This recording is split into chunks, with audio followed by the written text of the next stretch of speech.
Ay ho ho,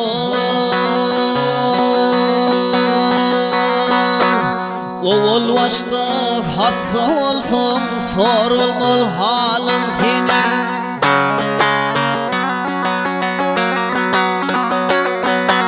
Oğul başta hassa olsun, sorulmaz halin senin. Kadının kaynamasa el olmayar dostum senin. İçinde söyleyecektim kıyska ollu dillerim. Böyle sönürden tapar men keveminim sanatan.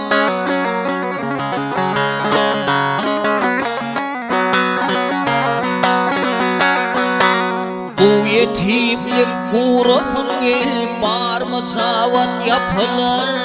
Çala başın ağırsa da yensem benim ipilir.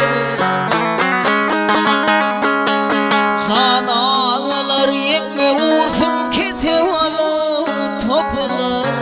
Böyle sömnirden tapar men keveminim sanatan.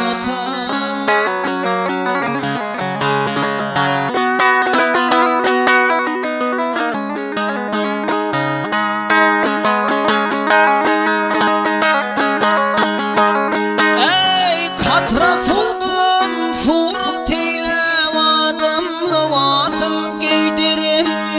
Sücü tağımlardan ağlıma çiğnebilirim. Sen ağlama men ağlayın balam deyip bindirim. Böyle sömnirden tapar men keveminim sanatan.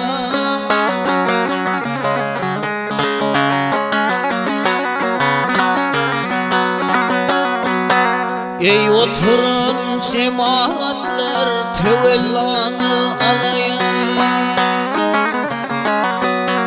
Ey oturun yaşlılar tevellanı alayın.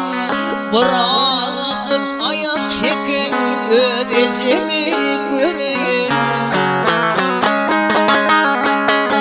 Barın aydın İsrail'a benim canım bireyim. Böyle sömnirden tapar men keveminim sanatan.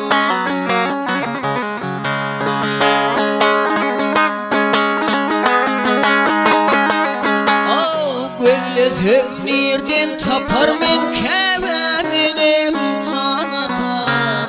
Ayılasam nirden tapar men keveminim sanatan. Benim sizlersiz